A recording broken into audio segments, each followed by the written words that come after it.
Good morning, everyone. Hope we're all doing well. It is bang on 9:15. I think that's two of these in a row that I've got on time. Maybe things are getting better. I don't know if anyone saw my Q&A video with Sam last week. It was an absolute disaster. I mean, we were in hysterics, but the tech issues really do follow me around. But today it's all gone well. Time to perfection, says March. Thank you very much. Hi to Lee. Hi to Alex H. Hi to FPL Freddy. Hi to BBC Defender. Hi to Greg Frost as well. Oh, that's the wrong button. Welcome to our new Godfather member as well, who is Ryan Mendelson. Thanks for joining and signing up. Great to have you as part of that. If you want to email me as at fplblackbox.com, I will get you set up with the WhatsApp group. And Mark and I have a lot of welcome messages to do. So if you're new to this video, essentially all I'm going to do is build on what I was talking about on BlackBox last night, just looking at my team in a little bit more detail, some of my transfer plans. It was a rough old week last week, so we need to kind of correct that, get back onto the straight and narrow of green arrows after a red arrow out of nowhere, really. We're also going to be checking in with Ryan, who, the reverse of me, had an excellent week. He's the 500k to 100k manager. He's only finished in the top 500k before, but we're trying to help him get a top 100k finish, and he's well on the way after a fantastic week. So we'll talk about that in just a sec.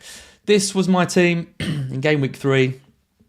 I said last week I really thought I looked strong going into this. I had Onana in goal with Forest at home. I had Saliba, Chilwell and Estupinan, all with really good looking home games against West Ham and Luton and Fulham.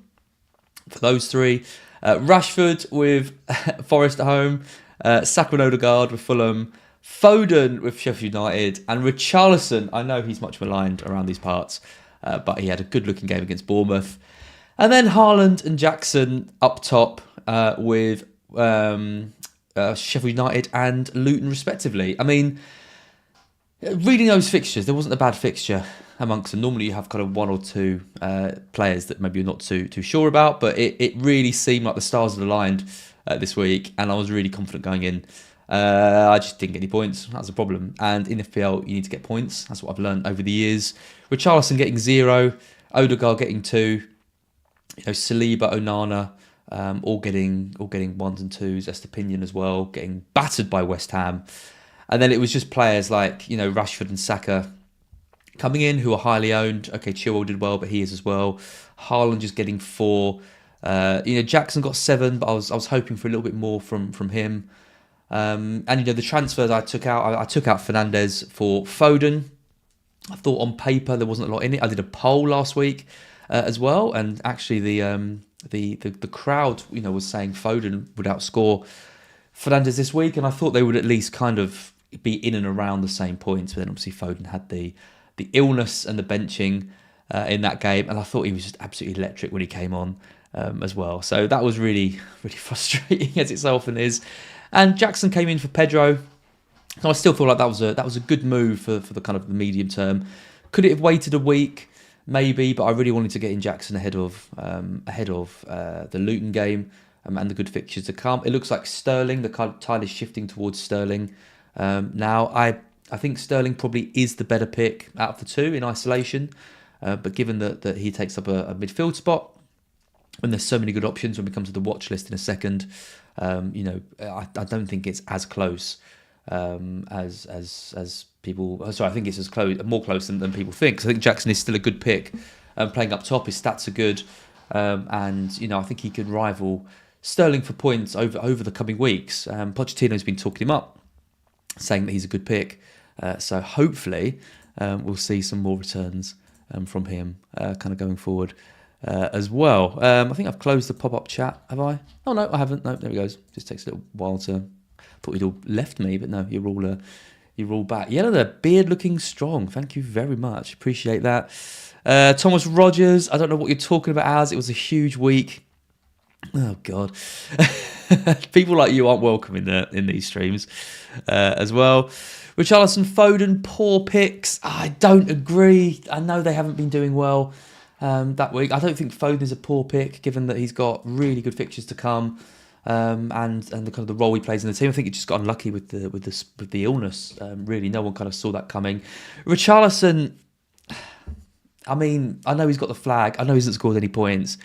He's playing number 9 for Spurs. They're scoring goals. I thought he'd have something by now. I think they're really struggling in that position to know what to do. And does a signing come in today? They've only got one more day to bring in a top class striker if they're going to replace him. It doesn't look like they're going to. It looks like they're going to stick with him. Could they move Son to centre forward? Do they bring in maybe a Solomon or move Perisic up to left wing? They can, but neither of those players are as good as Son on the wing. I think the kind of the energy and the build-up play that the Richarlison brings to the side is going to be really important for them. So I don't know. I obviously he's well on my list of players that I want to sell, but he's not a poor pick. I refuse to believe that he was a poor pick. I feel like I've gone for him over DRB, over Mitoma, over Mbumo, over Maddison, and they've all returned massively. But I do think Richarlison getting no points over that period is pretty harsh. But anyway, we'll see. This is the watch list updated this week. Not huge kind of changes. I just added on a few names. I think looking at defenders, these are sorted by the non-penalty XGI involvement. Chilwell was kind of the top of the players that I'm looking at and have in my team as well, 0.56. Price has got up to 5.8. I think he's an essential pick really going forward. No plans to get rid of him. James is second. Obviously, only had the one game. We think he's probably going to be back over the international break. I've now kind of got that decision to make of whether I keep him or not. I can't really decide what to do. I think if Baldock goes off to Greece today, I might be forced into a defensive move. But if Baldock stays, James might stay. How ridiculous is it that your kind of transfers can be dependent on a 4 million Sheffield United defender? But that's the game we play. Estupinan is there, 0.47, really, really high. And then some of the other players I'm looking at are Destiny. I think he's just looking really, really good for Spurs. The fixtures over the next two are really good. I think if you're going to buy him, you kind of have to get him now for these two. Then he goes into Arsenal. Is it City as well after that, or Liverpool? One and two anyway. Two kind of top teams. Not expecting clean sheets in those, but the next two promoted teams look really strong. Trippier's on the list, but not really considering yet. One for the future. Same with Trent as well. And then you've got you move away from the kind of the players with the attacking options, and you're looking at kind of players like Saliba or Vardiol, who I really like the look of to get into that City defence. And he was someone I was looking at bringing in this week, but didn't. And then I've got to admit, I did celebrate wildly when the when the goal for Sheffield United went in as well. And then the final player on my defensive watch list is Moreno. Hasn't played yet. Don't know when he's going to be back, but we're imagining he's going to usurp Dean in the side. Maybe relegate Cash to a slightly less attacking role as well, and he'd be the one to get. So if he comes in just as Villa's fixtures turn, he's going to be incredibly low owned and could be a great pick. So he's the kind of player who I've got my eye on to help me kind of get up the ranks, because at the moment I'm languishing at 2.2 million and things aren't great. The midfielder list is pretty big, actually. I added a few more names to this. Fernandes and Maddison are kind of top of this list. They've got a non-penalty XGI per 90 of over 1. We talked about Maddison at length on BlackBox last night. I'm sure anyone who's listened to me over the years knows he's my favourite player in the league. How I haven't ended up starting with him is a mystery. His ownership is climbing up to 20% as well. So he's even starting to lose that kind of differential status as well. Owners of Fernandes, interesting to know what you do with him. Manchester United, did score a couple of goals against Forest. Still not looking at their absolute best. He was the best player on the pitch, I thought, from the highlights that I'd seen. Do you really want that double up with him and Rashford? You go for one. Maybe now is the time to move one out, away at Arsenal. But it's always hard to move out a player after they've done well. Rashford got the 2 assists and Fernandes got the penalty and the assist. So maybe he gets a few more weeks. Some of the more popular names on this list, Saka is in my team. Mitoma, I probably won't be moving for him given the fixtures for Brighton. And Mbumo is someone that I'm considering this week. You can see the stats are really, really high, 0.75. He's got the penalties. I was at the Brentford game as well. I thought it was absolutely brilliant in that match, just watching everything sort of flow through him, all the penalties, all the corners, all the free kicks, everything, and he's just such a good player for them. You know, he's the one that they need to make something happen. He's the one that can dribble pass, hold the ball up. He's got the ability to play in players like Visser as well. Sharda scored a great goal too. So he's someone that I'm looking at this week with a home game against Bournemouth. And I can already see a few people in the chat saying, Greg Frost and Visser, I'd like to have a quiet time this week. I think if you don't have a Brentford attacker going into these fixtures, you're going to be a little bit worried. Foden, I've got 0.67. Those are good underlying numbers for him. Obviously, just need him to start. I think if I was buying a player now, it probably wouldn't be Foden. It would probably be Maddison at the same price or Sterling. But it's done. We've got to kind of keep him for a bit at least. The Sheffield United game was the game that I really thought he could get a big haul in, but unfortunately missed out in that one. Other players, March, Rashford. March looks great. Again, Brighton probably not be picking one of their players. Rashford, I've got him. We're hoping that he comes good. He was much better in the side with Martial there. So if Martial's going to be playing, if Højlund's going to come in and play as well, I think that boosts Rashford's appeal. Salah and Sterling, kind of other end. Salaries are going to be sold today over the next few days. I seriously doubt it. But one to monitor. Still a lot of money, I think, for him. 12.5. Getting the assists, not really getting the goals at the moment. Sterling looking absolutely brilliant too. But I've got Jackson, so probably not going to be moving for him. Diaby, tough fixtures. I mean, he's going to terrorise Liverpool's backline, I think, over the weekend. But again, I think the Maddison and Bomo fixtures just push me towards those. And then the two players who I'm thinking of removing this week, right at the bottom of the list, really, and right at the bottom of the kind of stats. Richarlison's non-penalty XGI is incredibly poor, 0.21. I don't think that quite reflects the chance that he had at the weekend. He just got kind of trapped under his feet a little bit, and probably should have scored in that match. And then maybe it's a different story with him. But 5 points for him compared to Maddison's 22, compared to Matoma's 18, compared to Mbommo's 25. Compared to Diaby's 22. These are all players I was looking at. Very, very disappointed. So he is very, very high on the chopping block. And if he's ruled out, with this little knock that he's got, he's the easiest sell ever. Odegaard as well. Didn't take the penalty. Had a goal disallowed thanks to Havertz kind of straying offside. But the numbers are poor overall. And it's a game against Manchester United. So maybe a good opportunity to sell him. Maybe I move both of them on. Just take the hit. Get in Maddison and Bomo. Two players that I want going forward. And just suck it up and accept probably another red arrow this week. It's always, as I was saying to Jenny last night, it's always hard to make a hit or take a hit after a poor week. It's much easier after a green, I find, but sometimes you just need to bite the bullet and do it. And then finally, the forwards on my list are Ferguson, Haaland, Jackson, Visser, Watkins, Ollie Watkins, and Isak. None of those are, in my thinking really this week. I've got Haaland and Jackson in place already. Visser's stats are unbelievable, 0.77, better than Mbommo, but doesn't have the penalties. Watkins ticking along with his assists, but no goals. And Isak as well, ones to watch. And Ferguson in particular, one to watch, I think, if he can nail down the starting spot. And if Ansu Fati joins us today, which is the most exciting bit of transfer I think I've ever seen. From Brighton. I remember we were in the Championship a few years ago and we signed a player called Vicente, who was, I can't remember where he was. He was Spanish international and he was getting on a bit, but he was, kind of a level above any other player that we had in the side. And he came in and he was injured quite a bit, but he was absolutely brilliant. Valencia, that's right. Yeah, he was an absolutely fantastic player for us in the Championship, and this has got those kind of vibes. He's just a player that could just take us to the next level. Really, if he can stay fit, he's very young. He's had his injury problems, but he's widely regarded as one of the best young players in Europe. So, I'm excited. How much do I think he'll be? 7.75. Probably has to come in a little bit higher than Matoma and March. I'd say probably 7. They could price him at 6.5.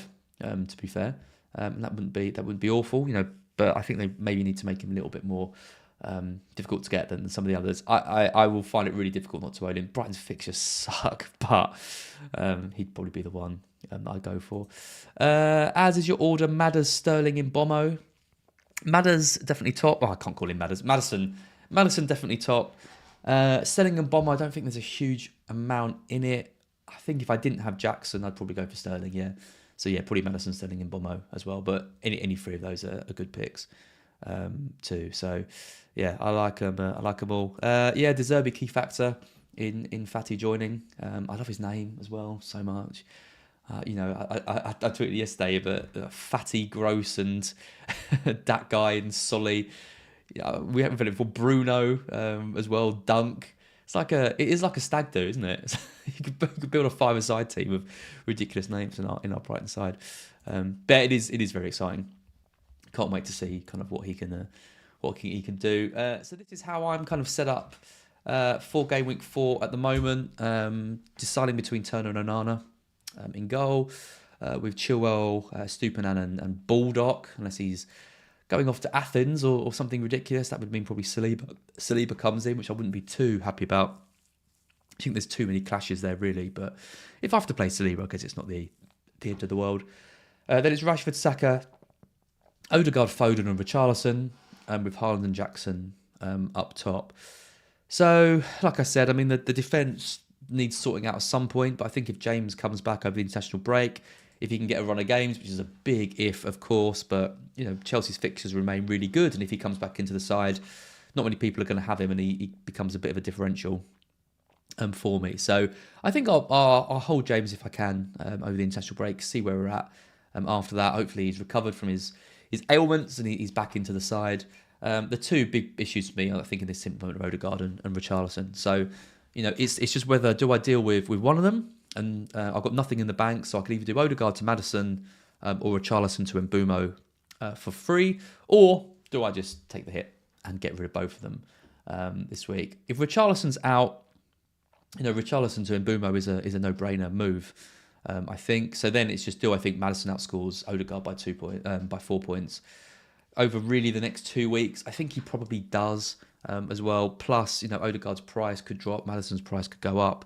I think it's probably sensible to bring those in as well. It means my team's moving towards a lot of what people are getting, but that isn't necessarily a bad thing at this stage. I still feel like I've got players like Jackson, like Foden as well, who are maybe a little bit different too, and I'd be well set up for the coming week. So that is kind of what I'm thinking of doing at the moment. Definitely one of Odegaard or Richarlison to Maddison or Mbumo. I mean, if Richarlison's fit and he's said to play, I could just do Odegaard to Maddison. You can keep Richarlison for one more week. He has just scored, and see. The trouble is, he then has Sheffield United, and I'm not going to want to send him ahead of that as well. So, I don't know.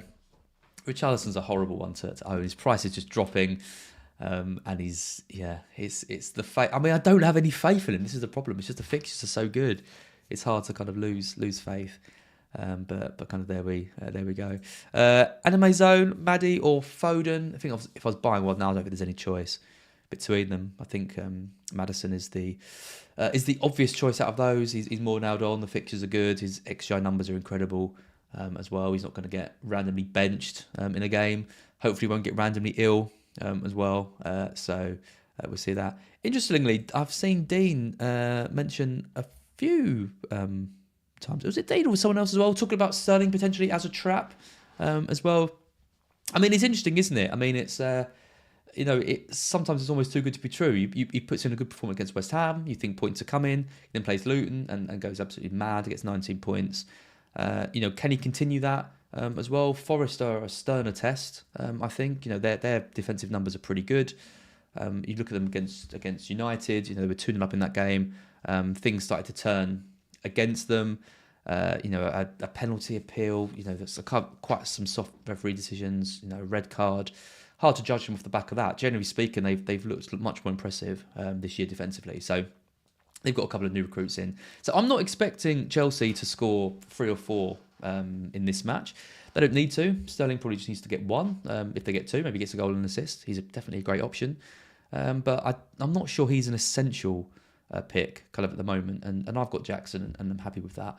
If I didn't have Jackson, though, I think Richarlison to Sterling, which is what Mark's done this week, would look a pretty attractive move. So you kind of you don't want you don't want coverage of players. Sometimes you need to kind of tweak things for your own team. I'm happy with Jackson. I don't really want to have 2 Chelsea attackers, given they're still struggling a little bit up front from what I've seen. But yeah, I mean, Sterling is a good pick. Barry says go for it. Richie to Mbumo and Odie to Madders for a -4. Knowing me, that's probably what I'm going to end up doing. So yeah, we'll see. Greg Frost, if you keep Richarlison and he fails, you'll hate him forever. I know. Or if I sell him and he scores, I'll probably hate him forever as well. So it's hard to not do. Dean says only be confident with Chelsea when James is back. Yeah, they really need to get him in the side. And I'm wondering what that means for Sterling as well. You know, James back, bombing up that right wing. They've got Palmer coming in as well. Does that eat into Sterling's minutes? Too, like I said, he's a great pick. He really is, but I don't think he's at that essential stage yet. Let's see how he performs at home to Nottingham Forest as well, and then kind of make the decision because the fixtures remain good. So it wouldn't even be knee-jerk to bring him in after that. So that's me. I'm not massively confident this week, but I was massively confident last week. It didn't work, so hopefully it will be better than it is. I can't believe I'm relying on Bulldog not going to Greece. Oh, what is my life? But yeah, there it is. Go on, Georgie. Stay with Sheffield United. They need you, and I need you against Everton at home. Let's check in with Ryan. He had a much better week than me, and probably many of you. So let's see how he did in Game Week 3.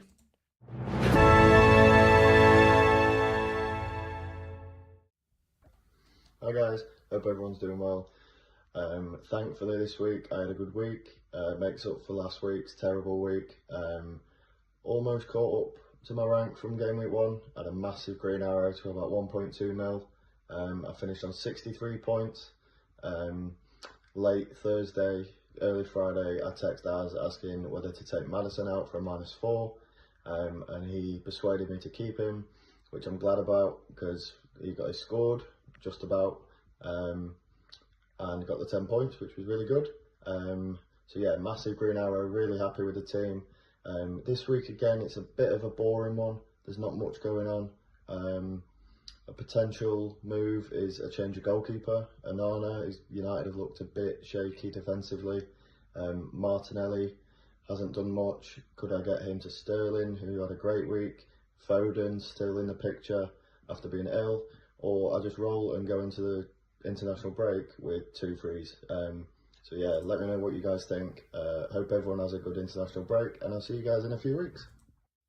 Yeah, good week for Ryan this week. His team looks really nice as well. Onana in goal, Stupinan, Vardiol, Chilwell, Fernandes, Martinelli, Maddison, Rashford, Saka, Haaland, Jackson. Looking at a really nice team. He was nearly naughty. He obviously made that Reece James move a few weeks ago. Brought him in early. He got injured. Had to kind of reverse that. Similar thing happened last week. He messaged me saying, should I take Maddison out? He's flagged. And I said, just wait for the press conferences. We waited for the press conferences.